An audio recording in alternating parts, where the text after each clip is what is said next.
Assalamualaikum warahmatullahi wabarakatuh. Saya Agniswati dari kelas 11 IPS 2 ingin mempresentasikan tentang Revolusi Cina. Revolusi Cina merupakan revolusi yang berhasil mengalahkan dinasti kekaisaran terakhir di Cina, yaitu dinasti Qing. Dinasti ini mendirikan Republik Tiongkok, yaitu ROC. Revolusi Cina mengawali suatu rangkaian revolusi yang terjadi pada abad ke-20.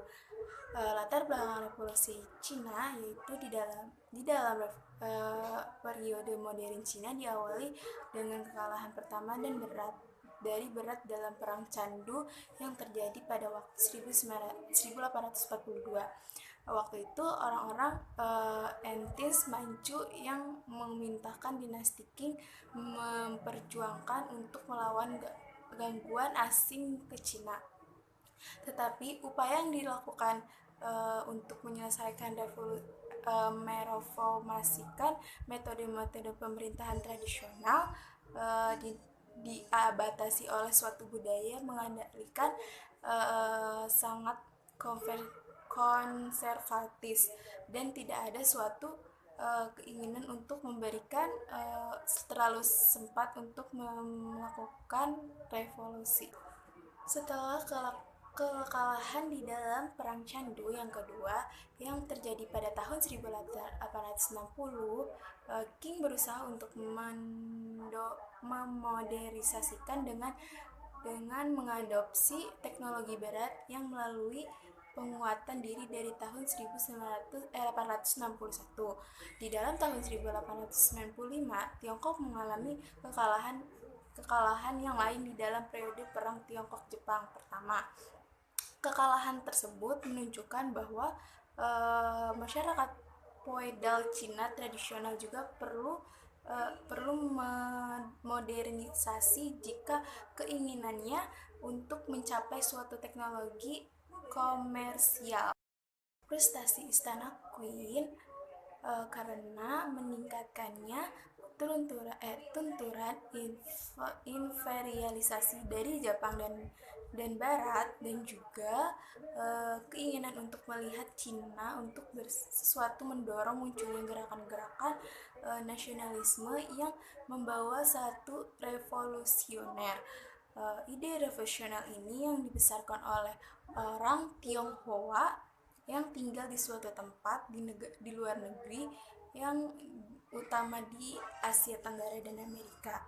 Umumnya mereka akademis, berpendidikan berat melalui mendesak untuk revolusi dan reformasi langsung. Membentuknya menolak konstitusional disusul oleh Kang Yue dan Liang Qihua untuk merupakan pemimpinan mereka. Proses terjadinya Revolusi Tiongkok.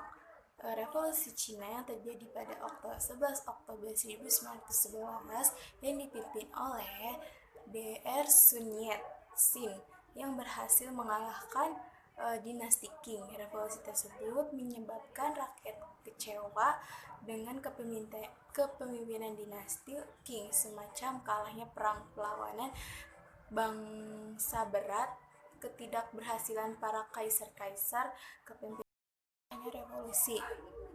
Pemberontakan di Wangchon telah menjadi suatu titik tolak untuk munculnya pemberontakan di skala nasional. Di saat kerugian meningkat, ditanggapan positif dan Istana Qing untuk mempersangkakan tunturan yang dimaksud untuk mengubah otoriter kekaisaran berupa terjadinya monarki konstitusional. Yuan Shikai ditunjuk sebagai Perdana Menteri baru di Cina. Tetapi sebelum Yuan Shikai mampu tersebut kembali jadi wilayah-wilayah disebut oleh kaum revolusioner. Yang prematur. Sun Yat yang memimpin untuk membentuk revolusi Cina telah tercapai. Tapi proses dari konsolidasi pemerintahan yang baru ini jauh lebih sulit daripada yang diperkirakan oleh kaum revolusioner. Kekalahan dinasti Qing tidak terlupa membawa kepada era kemakmuran dan perdamaian, melainkan kepada periode kekaisaran nasional, kekecewaan dan perang kepanjangan. Di dalam ingatan yang kreatif, era Republik tidak dikaitkan dengan kelahirannya kembalinya Cina, tetapi panglima perang korupsi kekalahan ekonomi ini agresasi asing perselisihan sivil tidak banyak pengaruh pada stabilitas negara baru di saat Sun Yat-sen ditunjukkan sebagai presiden sementara.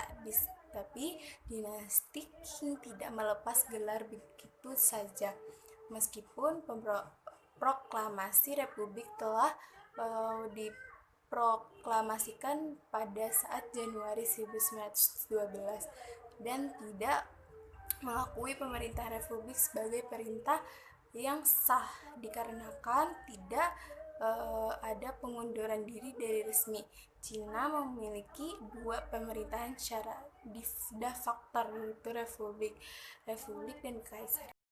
Sekian representasi revolusi Cina, kurang lebihnya mohon maaf. Wassalamualaikum warahmatullahi wabarakatuh.